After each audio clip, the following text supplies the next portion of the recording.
Can you please give us a brief history as to how this came about and sino po ang parang brainchild nito at saan po ito under? Is this private or government po?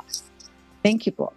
Private po tayo. Ang PITX po ay brainchild po ng isang PPP or Public-Private Partnership.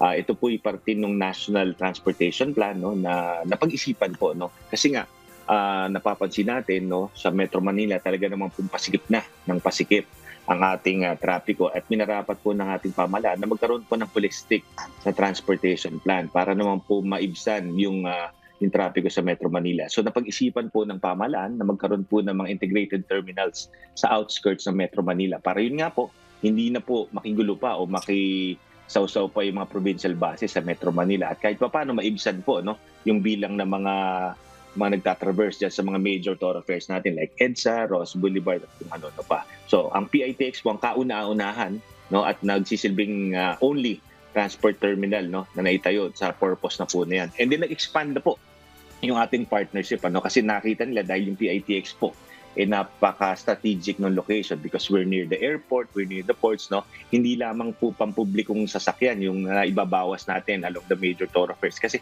pati na po mga pang-pribadong sasakyan. Kasi ang ginagawa po typically ng ating mga travelers or ng mga daily commuters natin na may private vehicles, they park here, no?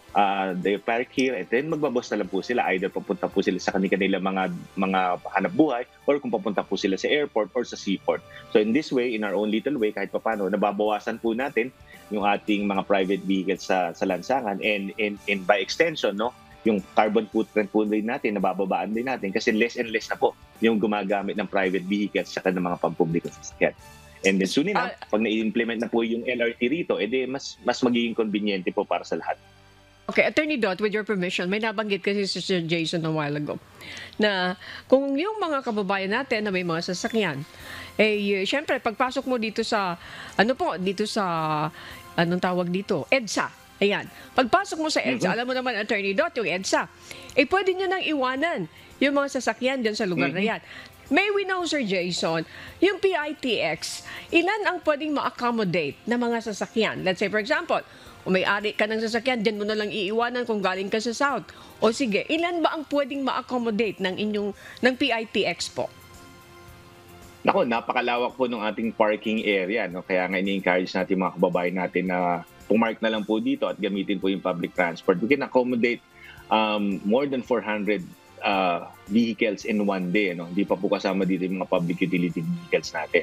And then, ang maganda pa dyan, Ma'am Annie, Attorney Dot, napaka-affordable ng ating parking fees kasi for the whole day, 60 pesos lang po yung parking natin. Kaya more and more private motorists are really trying to enjoy this this benefit. Kasi lalo na ngayon, napakataas po, no, ng presyo ng gasolina, ng crudo, mas maganda nang pumarada lang po sila dito, mag-public transport. At least, hindi na sila gagastos ng gasolina, hindi sila may stress sa traffic, nakaupo lang sila at convenient sa mga pampublikong sasakyan.